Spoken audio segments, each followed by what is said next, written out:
मानस श्रृंखला में आज का विषय लाचारी। किसी भी पिंजरे के पंछी की लाचारी क्या है? परतंत्रता। जीवन के सुख दुख की यही बड़ी परिभाषा है। हर व्यक्ति को इसकी अनुभूति होती है। प्रतिदिन वह कहीं ना कहीं स्वयं को लाचार मानता है। मजबूरी का एहसास उसका दम घोटता जान पड़ता है। सौभाग्य से यदि वह छूट जाता है तो खुशी के मारे खिलखिला उठता है। आज हमारे सामने तो कदम कदम पर लाचारी मुंह भाए खड़ी रहती है। जीवन का कोई क्षेत्र या आयाम इससे अछूता नहीं है। लाचारी जीवन का पर्याय है। इससे दूर भागने की जरूरत नहीं है, इसे समझने की जरूरत है। हां, लाचारी यदि स्वयं के गलत निर्णय से उत्पन्न हुई है तो उसका प्रायश्चित करना होगा। चूंकि हम प्रकृति के द्वारा पैदा किए जाते हैं, वहीं से भाग्य का एक अंश भी लिखा कर लाते हैं, तब वही हमारी लाचारी जान पड़ती है। हम स्वयं को स्वतंत्र नहीं पाते। कई कार्य अनचाहे होते रहते हैं। अनचाहे लोग जुड़ते जाते हैं। अनचाही व्याधियां, दुर्घटनाएं सिर पर आ जाती है। हर बार हमें अपनी लाचारी का अनुभव करा जाती है। एक लाचारी हमसे ही पैदा होती है। हमारा अहंकार अनेक बातों को स्वीकार नहीं करने देता। जब हम अपनी मर्जी से कार्य करते हैं, तब या तो हमारे जीवन में कुछ अव्यवस्था हो जाती है अथवा समाज में हमारी लाचारी की झलक दिखाई पड़ती है। ऐसे में अनेक बार हम समाज से अलग अकेले जीने की लाचारी का सामना करते हैं। यही अकेलापन जीवन के शुरुआती दौर में श्रेष्ठ विकल्प दिखाई पड़ता है। हम जिन लोगों को नजदीक से जानते हैं और जो उम्र का एक बड़ा हिस्सा पार कर चुके, हम उनके साथ बैठें, उनकी लाचारी के अनुभव सुने। कौन कौन से कार्य वे अपनी मर्जी से करते रहे और आज उन्हीं कार्यों के फल भोगना उनकी लाचारी हो गई। हो सकता है कोई व्यसन पाला हो और आज रोगग्रस्त हो गए हो सकता है किसी अहंकार या क्रोध जनित आदि व्याधि से दुखी हों, अपने बच्चों के व्यवहार से दुखी हों। बुढ़ापे के अधिकांश दुख लाचारी के प्रमाण होते हैं। युवावस्था के अहंकारवश हम प्रकृति को अनेक प्रकार की चुनौतियां देते रहते हैं। प्रकृति शक्तिशाली है, अतः हमको ही मार खानी पड़ती है। बुढ़ापा लाचार हो जाता है। बच्चों के लालन पालन में ध्यान नहीं दिया, गलत संगत में चले गए, समाज अंगुलियां उठाने लगा, बच्चे खुद भी आतंकित करने लगे, हम असहाय हो गए। बच्ची छोटी उम्र में विधवा हो गई, घर में खाने की व्यवस्था नहीं है, उनको संघर्ष करते देखना हमारी लाचारी हो गई। उसको भी जीवन यापन के लिए जिस यातना से गुजरना पड़ता है, ये उसके लिए और हम असहाय देख रहे हैं, तो हमारे लिए भी लाचारी ही है। कुछ वर्ष पहले तक छोटी उम्र में शादी कर देने की परंपरा थी।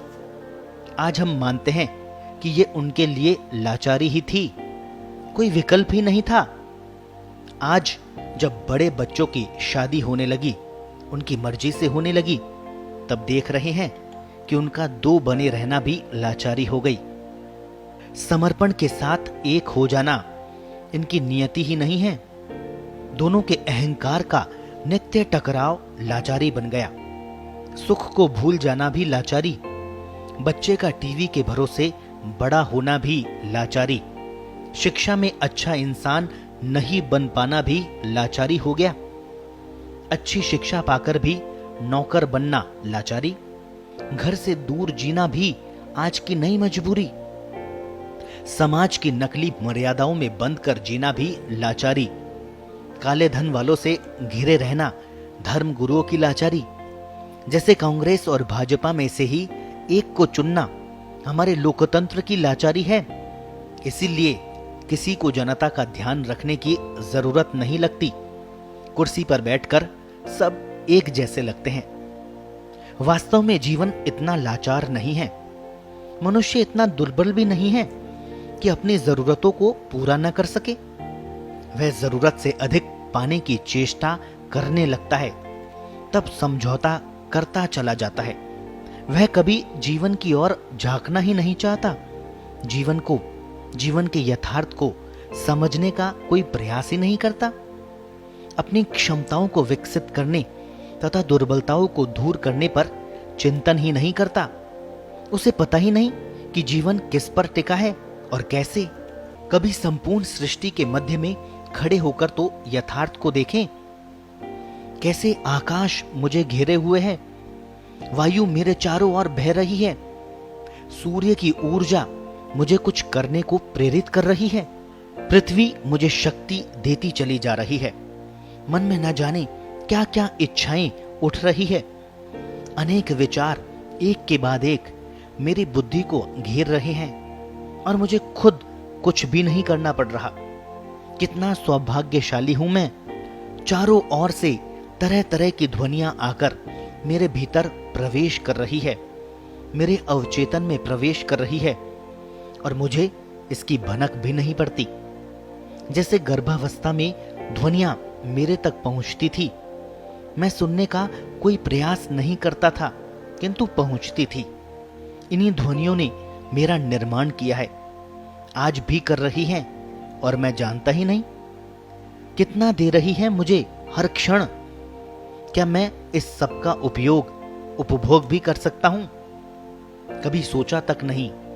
थोड़ा सिर उठाया, कोई पेड़ दिखा, कोई फूल दिखा, कोई सुगंध आई, कुछ बच्चे खेलते नजर आए, कोई गिलहरी चिड़िया नजर आई। मन प्रसन्न होता गया। कुदरत की इस कारीगरी को देखकर मुझे फिर भी नहीं लगता कि मैं स्वयं भी उस कुदरत की कारीगरी हूं। कैसी लाचारी है। लाचारी का सिलसिला जीवन भर चलता ही रहता है। कौन कौन से काम नहीं कर बैठता आदमी इसकी चपेट में आकर, आत्महत्या तक कर लेता है। पर क्या लाचारी वास्तव में भी कुछ है? यह सारा कुछ अध्याय कपोल कल्पित ही है? क्या स्वयं की लाचारी का कारण दूसरे पर डालना वाजिब होगा? लाचारी का एक ही निवारण है, यथार्थ पर दृष्टि। चाहे प्रकृति जन्य लाचारी हो अथवा अहंकार द्वारा पैदा की गई हो। अभी कुछ दिन पहले मेरी माताजी एक सड़क दुर्घटना का शिकार हो गई। एक ही पांव में 3 फ्रैक्चर हो गए। अन्य स्थानों पर भी चोटें आई। वे एक रोज खाना खाती है, एक रोज उपवास करती है, दवाई लेने को भी तैयार नहीं हुई। डॉक्टर को कह दिया कि सुई लगा देना। मैं जब भी उनसे बात करता हूं, उनकी शक्ल पर कहीं लाचारी का भाव नहीं देखता। जो होना था हो गया, रोने से क्या हो जाएगा? लगता है किसी दूसरे मरीज को दिलासा दिला रही हो। मैं इसी को यथार्थवादी दृष्टिकोण मानता हूं। जो हो गया उसे वैसे ही स्वीकार कर लो। आप और कुछ कर भी नहीं सकते। या तो हम परिस्थितियों को बदलने की क्षमता रखते हो, नहीं तो स्वयं को परिस्थितियों के अनुरूप ढालना सीख जाएं। मन में कोई इच्छा पैदा हुई, किसने पैदा की? व्यक्ति तो कामना पैदा नहीं करता, उसे पूरी करता है या अस्वीकार कर सकता है। विवेक कहता है कि कोई भी निर्णय करने से पहले सोचो, पूरा करने का फल क्या होगा, नहीं करने का फल क्या होगा। कामना को यदि दबा दूं तो फल क्या होगा? कामना अंतहीन भी होती है। एक निर्णय करने से पहले आंख, कान, जीभ आदि कोई ना कोई नई कामना लेकर आ जाते हैं। इसका अर्थ है कि हमारी मानसिक स्थिति अथवा वातावरण के अनुकूल ही प्रकृति मन में कामना पैदा करती है। कामना जैसी भी उठे उसे प्रकृति का वरदान माने। उसका आकलन करने से कामना की दिशा स्पष्ट हो जाएगी। क्या जीवन के लिए महत्वपूर्ण है? क्या इसको बदला जा सकता है? इसका सकारात्मक भाव क्या होना चाहिए ताकि इस ऊर्जा का उपयोग सर्जन में किया जा सके? क्या अन्य कोई मार्ग इस परिस्थिति से उभार सकेगा? यदि कामना प्रकृति दत्त है, बदली नहीं जा सकती, तो भी समझ में आ जाएगी। अपने अहंकार द्वारा प्रकृति के विपरीत है, तब भी स्पष्ट हो जाएगी। लक्षित कर्मों से जुड़ी है तो भी मन को प्रोत्साहित करेगी। कर्म फल चूंकि हमारे हाथ नहीं होता, अतः उसे स्वीकार कर अगला कर्म करते रहना आवश्यक है। क्षोभ के कारण निष्क्रिय होना यथार्थ से भागना होगा। भागना लाचारी है। सामना करना, संघर्ष करना और आत्मबल को बनाए रखना ही व्यक्ति को दूसरों की सहायता के योग्य बनाता है। अनेक विकलांग शिखर छूते हैं। परिस्थिति को स्वीकार करने के कारण जीवन के विकल्प खोज लेते हैं।